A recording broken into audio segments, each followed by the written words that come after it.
I said, I can't move. I said, there's a shock going through my whole body. I can't feel anything, man. I still remember the day I was in the film room watching film, and I was watching the California Bears, and my defensive backs coach, Larry Slade, came in the room. He said, Inky Johnson, I got some good news for you. And I dropped the clicker, and I said, Coach, what is it? He said, son, you're a projected top 30 draft pick. He said, all you have to do is play these next 10 football games. You're an automatic multimillionaire. I ran out of the room. I got on the phone. I called my mother and my grandmother. I said, listen. I said, after this season, our lives are about to change forever. And little did I know our lives were really about to change. The first game we come out, play against California Bears. I get an interception. We shut them down. We get the victory.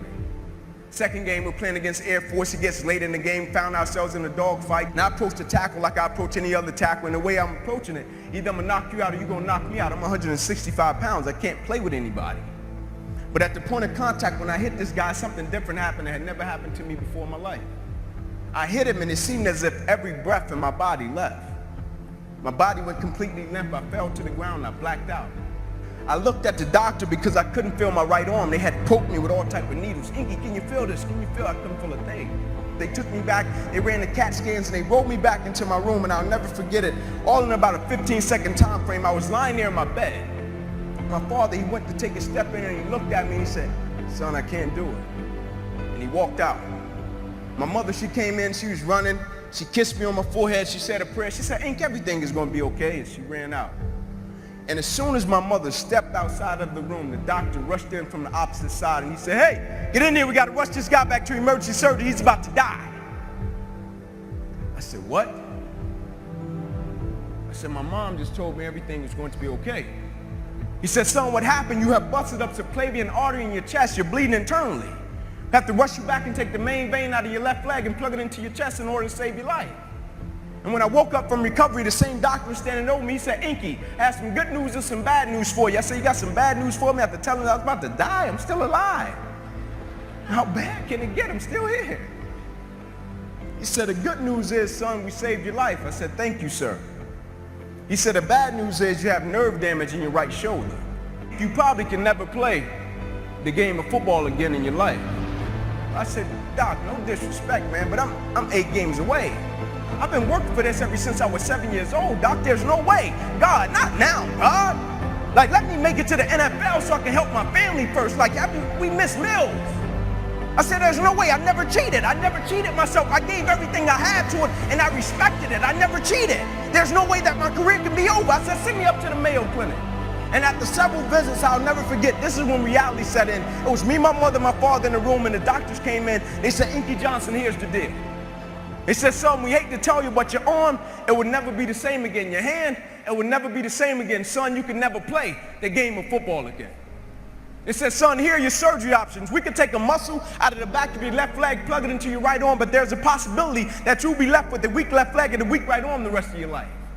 Or we could take a nerve out of your left arm, reroute it up to your chest, down into your right arm, but there's a possibility that you'll be left with 2 weak arms the rest of your life. Or we could take a nerve out of your left rib, reroute it up to your chest, down into your right arm, but there's a possibility that you'll be left with a breathing problem and a weak right arm the rest of your life. By the way, tell us what you want to do in the morning.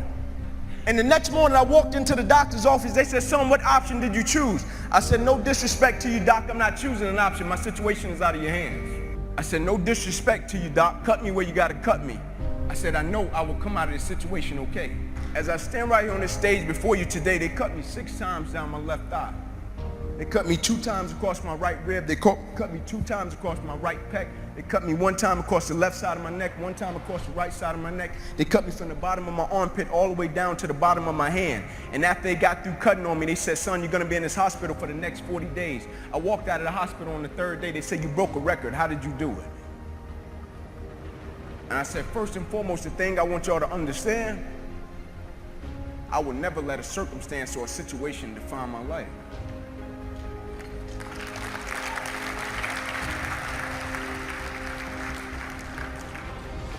But most importantly, you know what I had invested?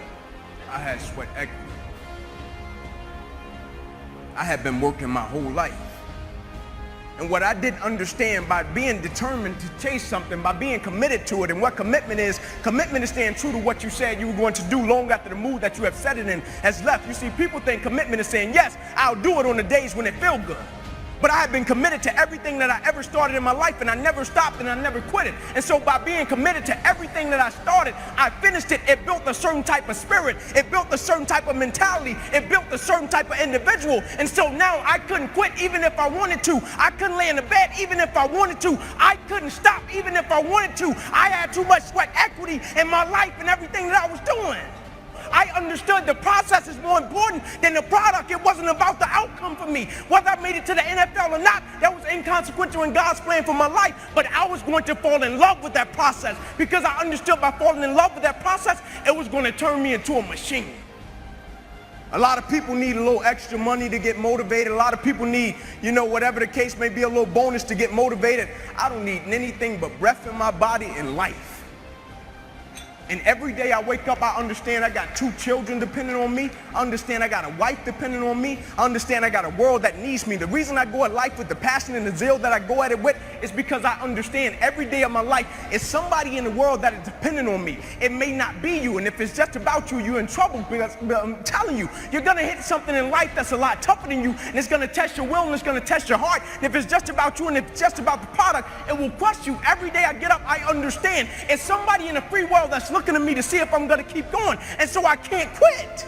And so I went back to school the next week after they had just saved my life. I was back in class. I had to learn how to write all over again. Had to learn how to walk all over again. Had to learn how to tie my shoe all over again. Had to learn how to bathe all over again. Had to learn how to live life all over again. And never one time did I say, let me go home. I need a break. You see, the thing we have to understand about everything that we're a part of, first and foremost, it's a blessing by God. And when it's a blessing, you can't help but to give everything you got to it. My life got saved. I got spared my life. I almost died. The doctor came to me on the field. He was on one knee and he grabbed my wrist and he said, son, you don't have a pulse. I don't even know how you're still living. The thing about it, my wound, like you can see this.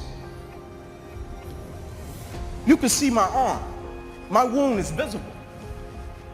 But it's a lot of people in this room that are wounded and you can't see it.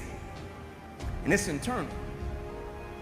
And so the opportunities that we pass up to be a blessing to other people, we can save their life with just one encounter. In my last doctor visit, they came to me and they said, sorry, Inky Johnson, you will never be able to use this arm or hand again in your life. I said, no disrespect to you, doc, but I will use this arm and this hand every day for the rest of my life by the way that I live my life. Every day I'm going to impact someone's life. Every day I'm going to empower someone. Every day I'm going to inspire someone. Every day I'm going to encourage someone.